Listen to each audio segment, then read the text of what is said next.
what I'd like to do today is go over the London unit token, a little bit about London. So this will be an overview conversation. And then hopefully, if there's any questions at the end, we can kind of go through them.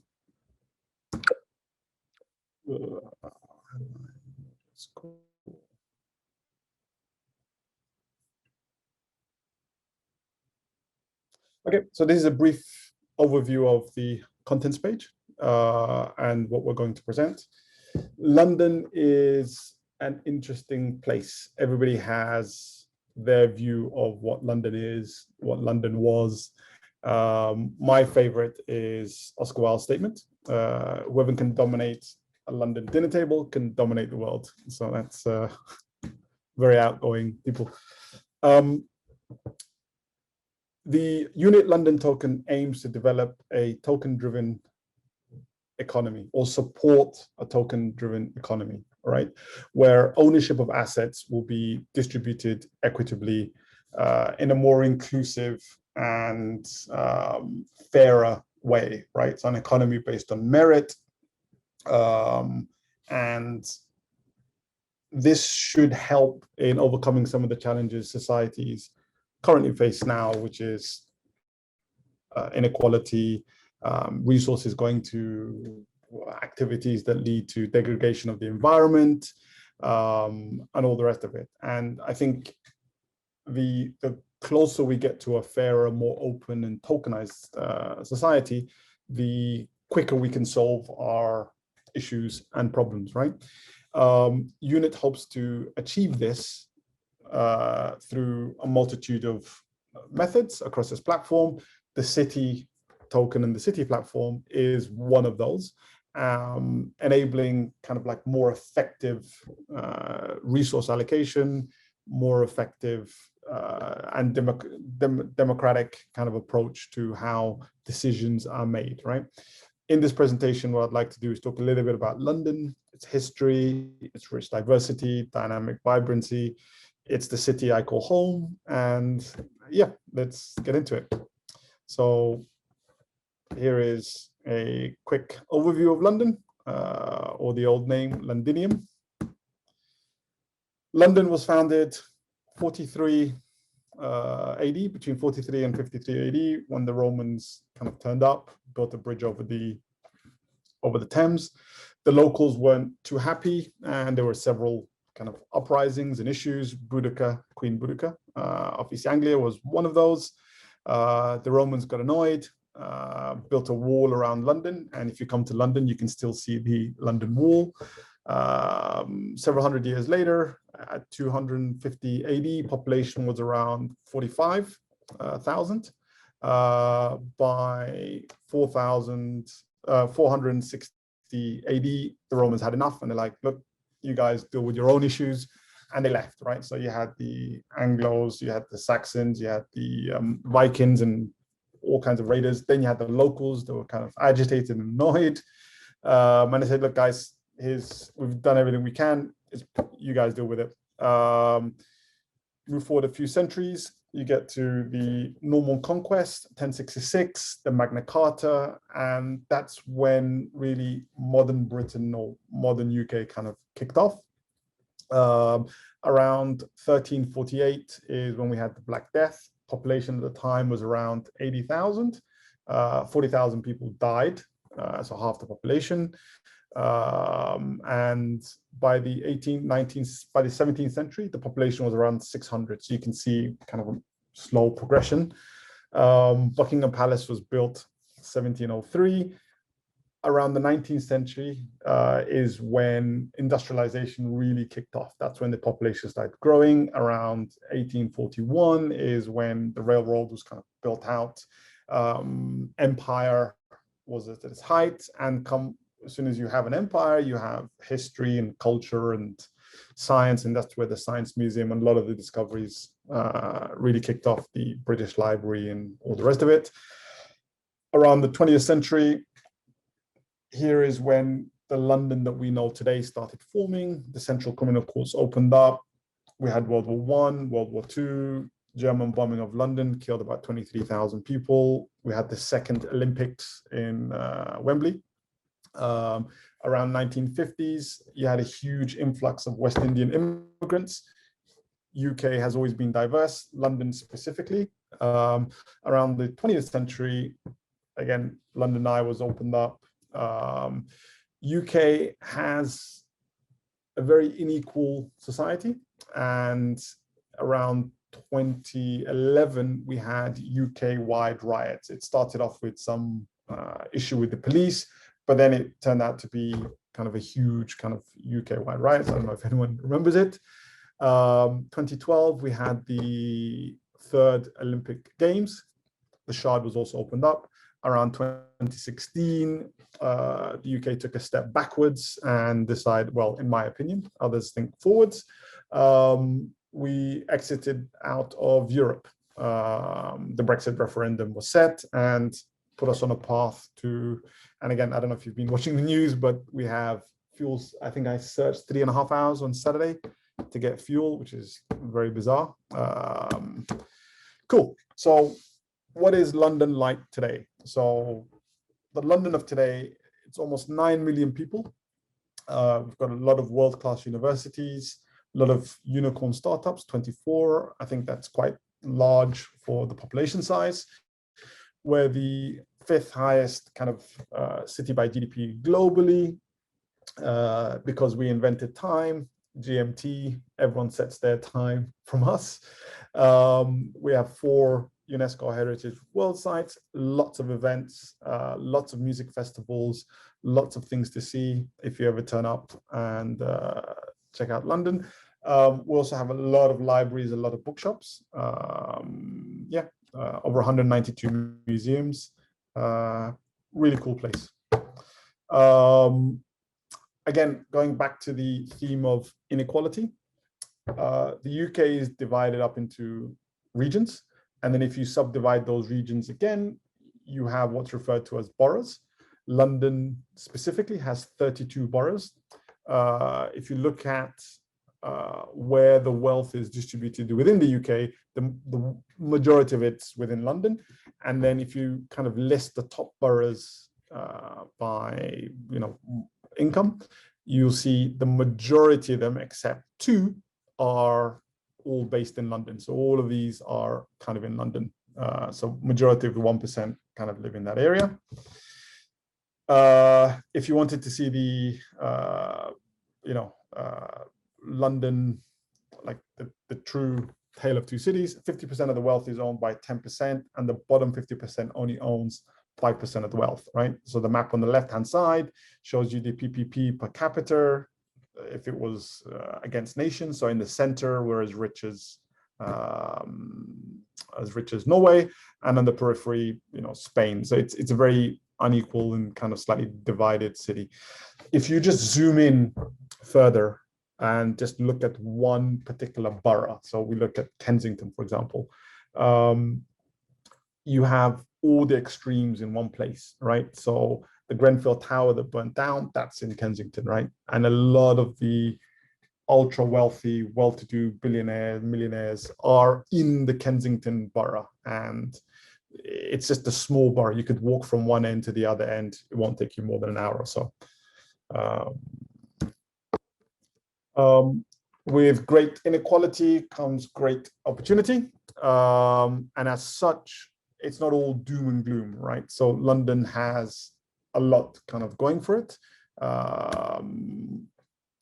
Again, we're tied 3rd with Beijing in terms of startup hubs, just behind New York and Silicon Valley. The ecosystem is quite large, like 40-something billion. London has always been a financial hub, and as such, in the fintech space, it's done really well, right? It's second in the world. And again, we're accelerating in education as well, so we're quite high. We do have an egalitarian sort of mix, but not as much as kind of Silicon Valley. We're up there with 15% of founders being female founders, right? within Europe and Israel, there's a lot of kind of European and Israeli unicorns that are actually started and created and kicked off from London. Why? Because you have a vibrant ecosystem, you've got funding, you've got an increased talent pool, you've got good regulations, you've got supportive environment for creative people, and that kind of leads to an interesting conversation. Here you can see in more specific numbers what we mean. So this data is for 2020. A lot of the technical talent, let's say, is kind of situated around London because that's where a lot of the jobs are, especially around finance and technology. Education in the UK is not as great as Europe in terms of funding, but we're not as bad as the US. So it's not free, but it's not expensive. And as such, a lot of people do have higher education, higher than the kind of global average. So about 60% have kind of high education. Secondly, because it's an immigrant sort of city, a lot of high talented people do turn up at London to compete with the best of them. Having said all of that, what is the problem that the unit token is trying to solve for, right? So the unit platform and the unit token, London token, is trying to solve for the current system has a greater need for trust and transparency. Blockchain technology is very much open. It's whoever wants to access it can access it. It's got greater levels of trust. So that's kind of one thing. Income gap. Right now, there are a lot of barriers to entries to kind of get into, let's say, the property market, to get into ownership of productive assets, to get into fundraising for your projects. So again, that income gap can be resolved, or progress can be made against it. The current structure is also extremely complicated. So you spend a lot on legals, accounting, and once you solve the trust issue and you have an open ledger, then there's less need for those resources. It's not going to go away, but again, you can simplify and make everything more transparent because you're forcing everybody to kind of work from a level playing field. When it comes to traction, right now, the current approach is you raise some money, you do X, Y, and Z, and then you go out into the market and drag people over. With the explosion of blockchain technology, you can see that, that doesn't have to be the method by which you grow. So you've got YouTube, you've got all the social media platforms. Now you've got this finance layer, and then if unit sits on top in terms of bringing everyone together, help with liquidity, help with overcoming the technical issues with launching a crypto token or crypto assets, and then kind of support the advent of this new economy, then we can go a long way to kind of solving our issues. What we will also be doing is kind of gathering resources to make it easier for people to see, understand, and to kind of get started on their journeys or to join projects and communities that already exist. London specifically has a lot of resources. There's a lot of places you can go for help. Put together some in the appendix, a lot of incubators. So there's a lot of funding for specifically early stage businesses to kick off. And again, as Unit, we're going to go out and make strategic partnerships with some and all of the guys that share our ideals. There are a lot of online communities, digital communities, annual conferences, some online, some physical, that you can attend. So there's some hyperlinks to some of those. A lot of mentorship. So people who've done well, people who have access to information. It's not too difficult to just reach out and just ask for help. And you'll be surprised how easy it is to access people. Here are kind of a list of people that we kind of like. no talk of London is complete without a digital view. So this is Canary Wharf. This is Leicester Square and where all the theatres and everything else are. This is Soho. Again, UK is famous for its fish and chips. This is the Gherkin, the famous Gherkin, Norman Foster. This is in Chancery Lane. This is right outside Buckingham Palace. This is Carnaby Street, I think, or Covent Gardens. That's Canary Wharf. Famous London Underground, London Bridge, and that's it. I think that's, yeah. Sorry, guys. Hope I didn't ramble on too much. Is there any questions?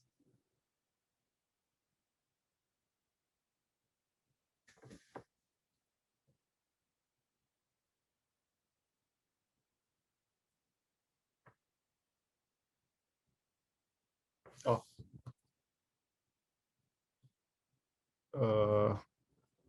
Is that a no? I need to unmute.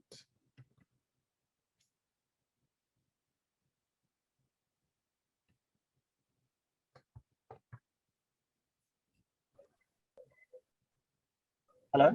Hi.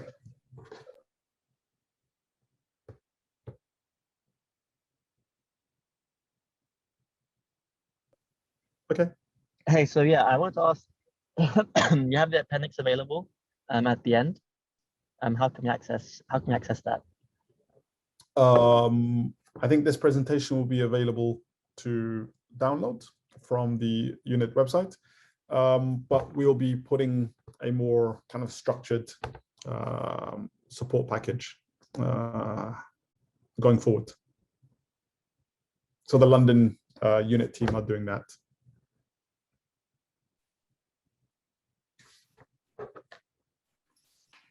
I have a question. Mm-hmm. How are you going to introduce and apply London token in the community? The London token will be issued on the unit platform, and it will be available for anyone to kind of invest in, and it would be facilitating projects and launches and everything else, and that's going to, so more details are to come, but that's pretty much where it's kind of stemming from. So it'll be available to of the unit platform.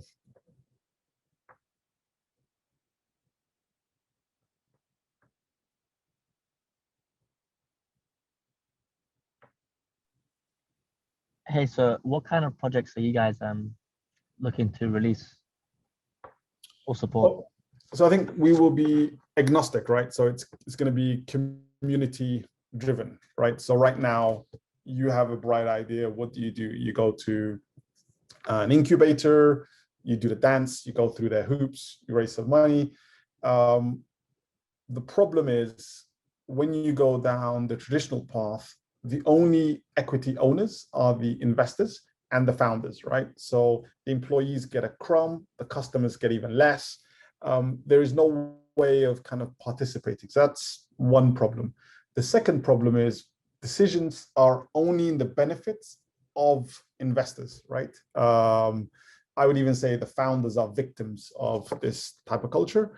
Whereas in a tokenized environment, the customers are not only your customers, but they can also own the token. There are no legal barriers. You don't have to sign 500 documents to kind of access and participate.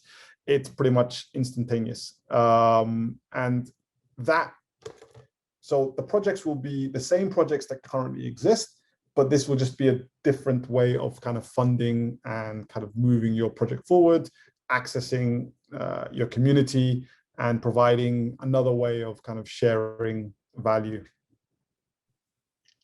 Okay, thank you.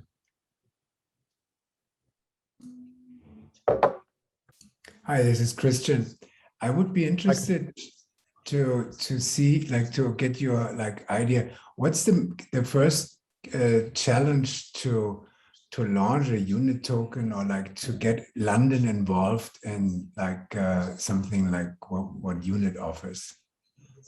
Do you have thought about that already? Yeah, so so from a technical point of view, our team are building out the unit platform, right? So that technical element is being taken care of.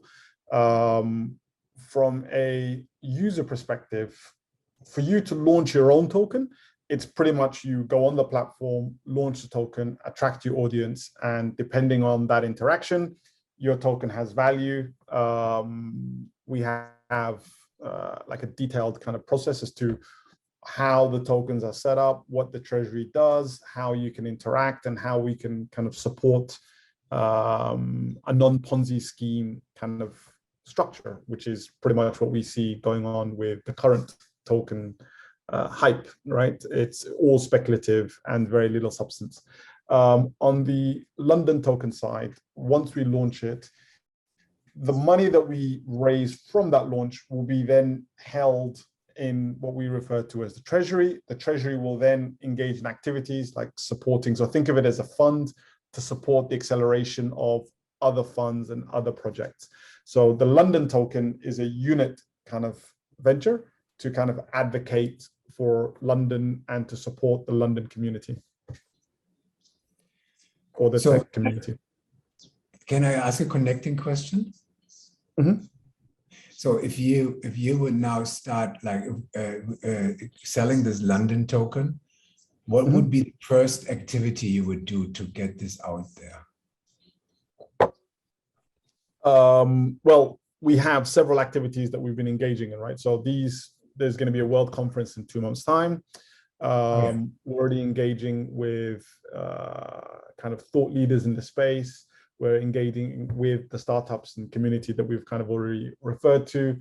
And we're basically just going to keep advocating our approach to how equity should be set up and how communities should be formed around ideas and investment.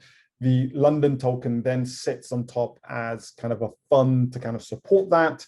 It collects fees on those activities. Those fees then go back into supporting token holders and pushing the agenda forward. So it's kind of a reciprocal process. Okay. Thank you. No worries. Do you live in London? I do. I'm in central London. Okay. Well, and it's weather's quite terrible at the moment. We didn't really think things through when we left Europe. We have huge fuel shortages now. The supermarkets or the shops have less stuff on the shelves. Again, we're an island and our biggest trading partner is Europe. And so we've decided to cut our leg off, and therefore we can't actually access their resources. Every time we go over there, then you have to go through all that bureaucratic process. So it's like, okay, 10 points for whoever came up with that idea. Hopefully it'll reverse. But it's really, really frustrating. I don't depend on driving to get to work. I live near where I work. Whereas, ambulance drivers can't get to customers, care workers can't do their thing, kids can't get to school. It's really, really bizarre. And it's very strange for a modern developed city to be going through what we're going through. I believe so. Yeah, I believe so. Yeah. Thank you for sharing. No, thank you. Guys, there's a lot of cool conferences on as well. I think there's 3 minutes on my time. Be sure to attend those as well. Probably much better than mine. Cool. Thank you.